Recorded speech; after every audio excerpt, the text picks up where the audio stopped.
Welcome back! You know, something that has not been made evident on my channel yet, or maybe you've sussed it out, is that I really love clothes, and I'm quite the clothes horse, so I have this extensive wardrobe full of clothing in my tiny little apartment that I do or don't get to wear, and right now is mostly a don't.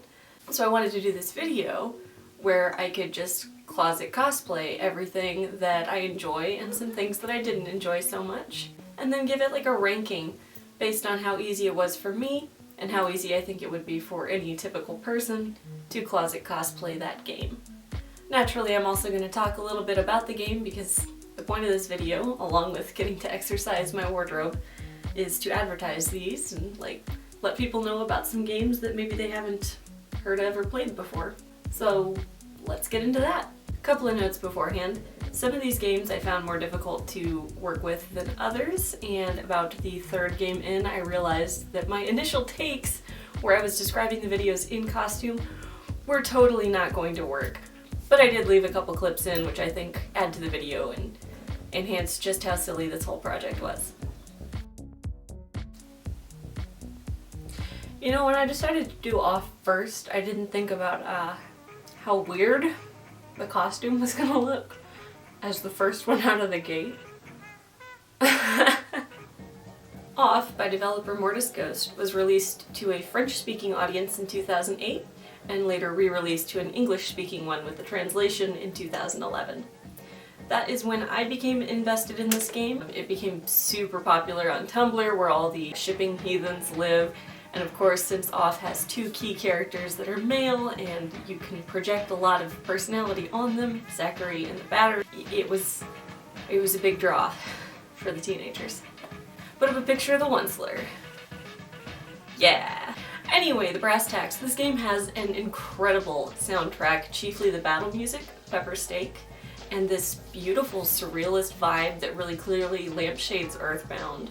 It leaves you to wonder who the villain really is at the end, and lets you ponder the environment while you walk around in an increasingly empty world.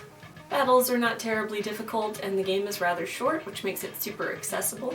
And cosplayability is pretty high because most of the characters don't have a whole lot of definition and also dress relatively simply. I give Off a 6 out of 10 for closet cosplay possibility. I'm dressed as Zachary here, the shopkeeper in the game, the Tumblr-fied judge version, like 90% of teenage girls in the closet were doing when I played this game. The only female-coded sprite in the game wears black X pasties and an open shirt. No. Untitled Goose game released in 2019 from developer House. It's a puzzle game that relies on stealth, but also just allows you to be a gosh darn obnoxious little goose. How neat is that? Goose is next to impossible to cosplay, and even if you went full furry, feathery, you'd just look like you had an OC. I give it a 1 out of 10. I've seen people do this, I've seen them do it successfully. Here are some examples. But for the average person, this is pretty difficult to recognize. I'm dressed as Goose. Or at least my hand is. Hotline Miami came to us in 2012 from Dennaton Games. It has a pretty attractive visual style and is very striking, but isn't really my bag since it's a top-down shooter. It does have very engaging level design and some of the best synthy pop 80s music that video games have to offer, so definitely worth checking out if it's your thing. If you have a rubber animal mask, particularly a white chicken, and a varsity jacket, this game becomes infinitely more easy to cosplay. I personally do not have those items, but I do have this cat mask from the 90s that I got as a hand-me-down. So I guess this is my official Hotline Miami OC. I give it a 3 out of 10 because it does require you to get furry adjacent and probably means a trip to Party City. We have to skip Ib. Apparently everyone I watched play this as a teenager had some illegal cracked English copy and it doesn't appear to be available anymore, so there's not really a point in talking about it. But here I am dressed as Ib. 8 out of 10? Avion 2 is my favorite game of all time, so even though no one's heard of this game, I'm wearing nostalgia goggles and it's going on the list. Avion 2 is a sequel that dropped in 2008 from Amaranth Games in the series of the Aveyond world. It loosely follows the story of the Ice Queen from Grimm's Fairy Tales and allows an optional number of side quests and available companions. This JRPG has chipper tunes, an easy-to-use interface, and does require a little bit of grinding, but has a lot of fun with world building and fractured fairy tales, which I think is really engaging. I remain convinced that these games are hidden gems, and I will defend, protect, and laud Amanda Fitch, or Faye, whichever she prefers, forever for them. I'm dressed as Ia Tiki from the title screen because that's the closest I could possibly come to cosplaying anything from these games out of my closet. I give Avion 2 a 3 out of 10 for closet cosplayability. Not a lot of people have the medieval fantasy wear that is required for this game, and nearly every character has non-traditional hair colors and color contact eyes, so I guess you can hack it if you've got lots of layers or an old-timey looking dress. Which I kind of did. But that's me. It was about this point that I decided that I did not want to continue doing these reviews in my costumes, because I looked very silly. Sue me. You get the costume pictures at least? The Stanley Parable also has to be skipped because no character models appear in it. Come on, Stanley Parable, get with the game. The point of the Stanley Parable is that no characters appear in it. Please play this game. It's very good. Thank you. Firewatch was developed and released by Campo Santo in 2016. It's an adventure game with a couple of mystery plot hooks, although some have criticized it as a walking simulator. I really enjoy a visual novel as a video game, so this hurts me none. It's incredibly compelling story-wise and has beautiful visuals, so it's definitely worth checking out as well. Firewatch has very few characters on screen. The other voice on the line, so to speak, doesn't even appear in-game, and this game is next to impossible to identify in the wild. I'm dressed as the singularly pictured wife Julia here, who never even shows her face. It's relatively easy to cosplay the characters, especially if you have one of the body types represented, but is nearly unrecognizable, so I give this game a 3 out of 10. We're going to talk about Undertale here, but you can tell that I read Homestuck because I'm going to preface this with the fact that developer Toby Fox actually lived in Andrew Hussey's basement while he was developing Undertale, and that he created Megalovania, that super popular, very catchy music behind Sans' battle, while he was working on music for Homestuck, and it was actually used in the Act 5 finale sequence. It deserved more recognition before it got it, is all I have to say there. Undertale released to fevered press in 2015 on an existing fanbase, Homestuck, and got so popular that I understand they put Sans in Smash. Oh my Undertale is incredibly accessible and heartening plot-wise. There's a beautiful cast of uniquely silhouetted characters with fun personalities that meet you through the game. Undertale challenges your expectations about a game with battle as a feature, allowing you to complete it in one of 3 different ways, and to fight each battle with 2 different styles. I still can't believe I broke my mercy run on those stupid vegetables at the beginning, because I thought that eating them was killing them.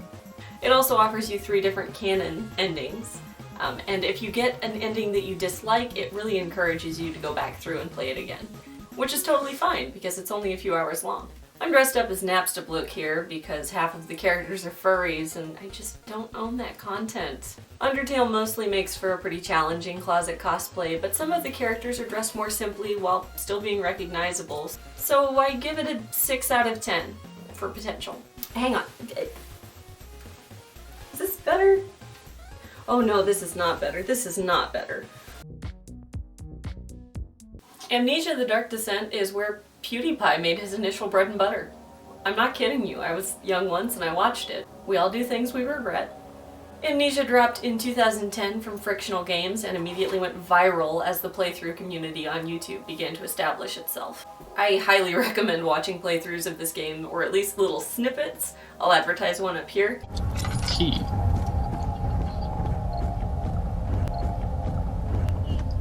Oh shit, I'm a bag of Milky Way. If you're nostalgic for the 2010s, like I am. Amnesia is a survival horror game where you have no way to fight back and have to proceed through a dark, dreary castle as you slowly recollect your memories and establish what exactly you're doing here. The twist is pretty weird, and I don't want to spoil it, but it's been out for so long, and it's aliens. Why is it aliens?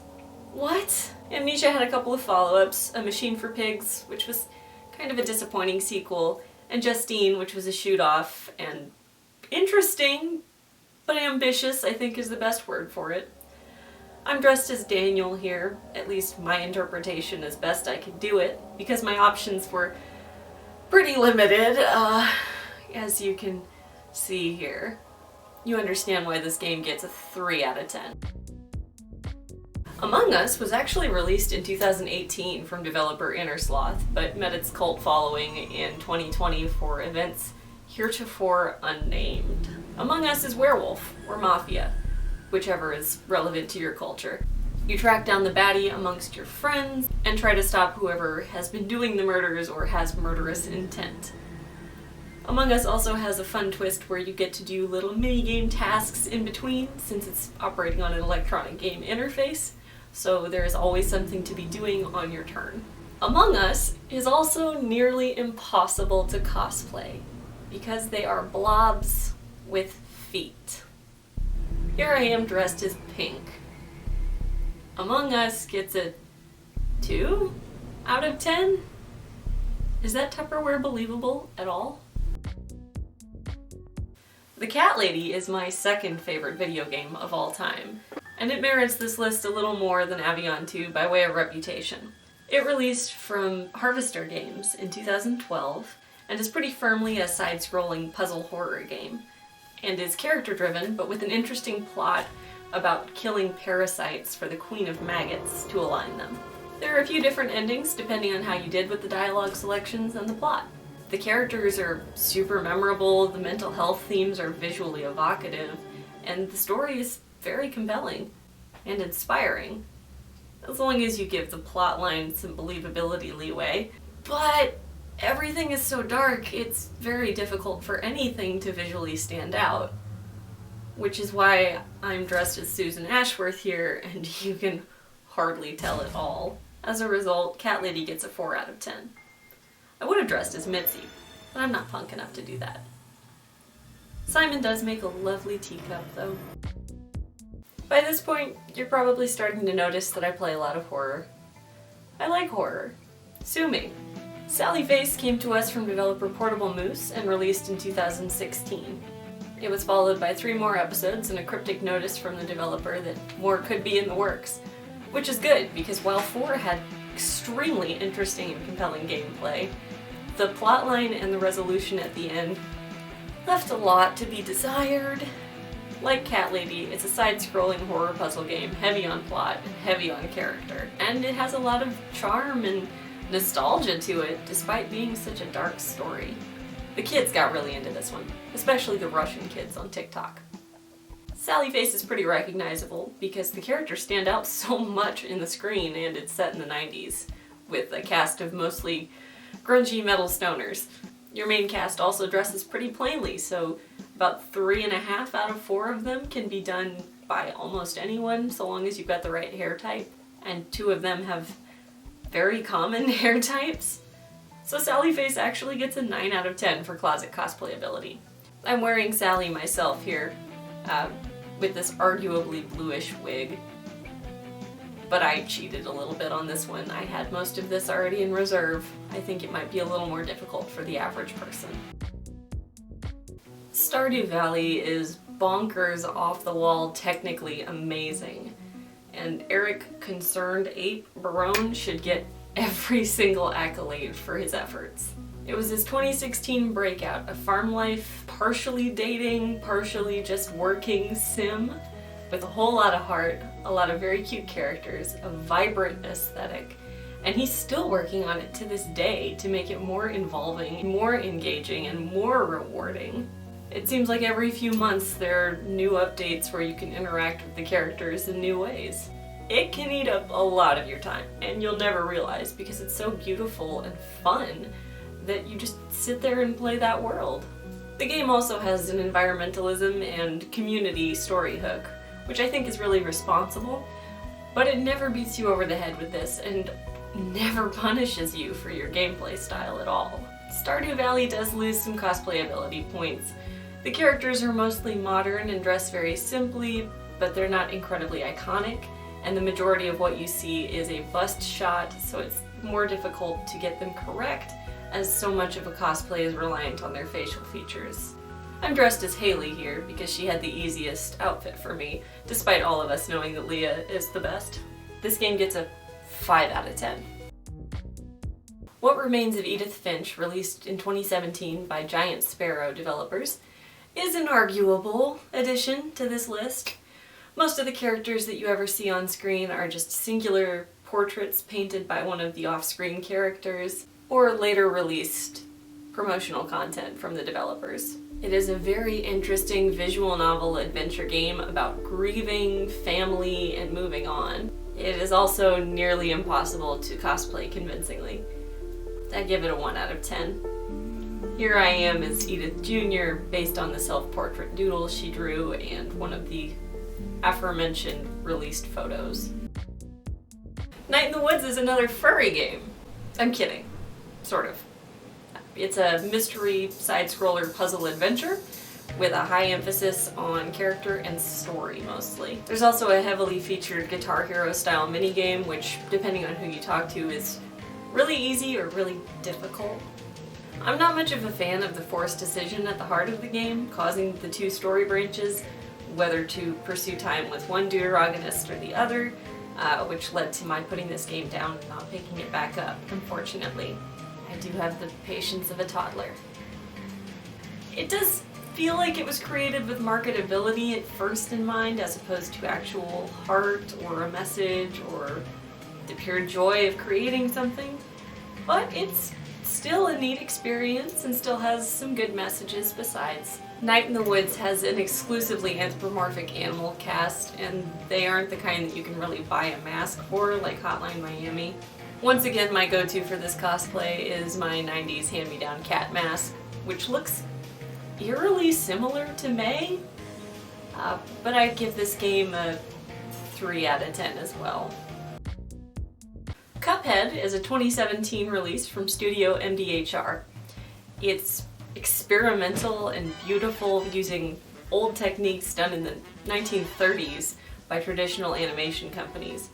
Every single frame of this game was hand-painted or hand-drawn in cells. Now, if you don't know a lot about animation, that is a lot of work.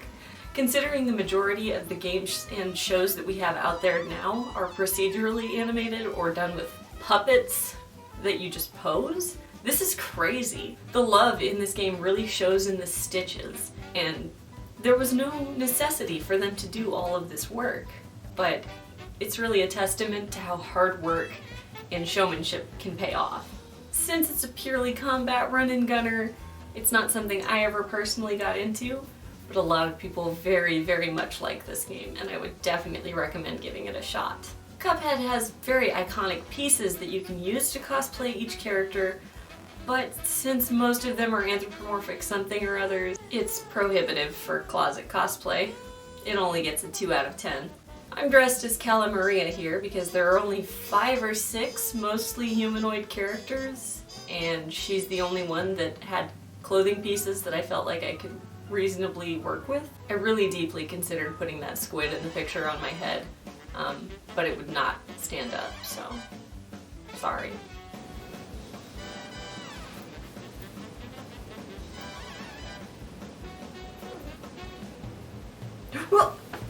Well, you can't call me a coward. Alright, so that's it for my game rankings based on arbitrary crap in my closet. I hope you really enjoyed yourself. I hope you're gonna go check out some of these games. I definitely recommend Avion 2 and The Cat Lady because they're a lot of fun and very engaging. And The Cat Lady has a beautiful message that I think would be really, really powerful, especially right now here at the beginning of 2021. I don't cosplay regularly. This isn't one of my hobbies, so this was really difficult, and it gave me a new appreciation for those folks who cosplay professionally and amateur professionally. That stuff is amazing. I saw some really neat cosplays for some of these games online and found out that a few of them don't have any cosplays posted. I think I may be the only Iatiki online, which is kind of neat, frankly. Drop comments down below if you thought this was fun or if there was a game you wanted to see. For example, I thought The Binding of Isaac would be really neat to put on this list, and then I remembered what The Binding of Isaac looks like. But if you wanted to see it, well, you just gotta tell me. Alright, ciao. I also wanted to add, there was a lot of color correction done in this video. This wig got used twice and it's 2 different colors. So, be like any other mature, smart cosplayer, kids. Don't spend a whole bunch of money. Just pull stuff out of your closet and put it on your body, and then let Photoshop take care of the rest of it. Just because TikToks are the trend doesn't mean you can't take cool pictures of yourself and then put super gaudy flame crap on it. Like, live your best life. This wig is not blue. I made it blue twice. Be smart.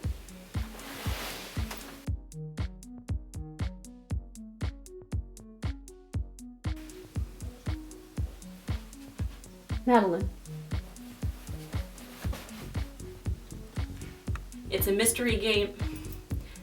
It's a puzzle game. It's not. Once again, my go-to for this cosplay is my 90s hand-me-down cat mask. That's Madeline. Hey, stop!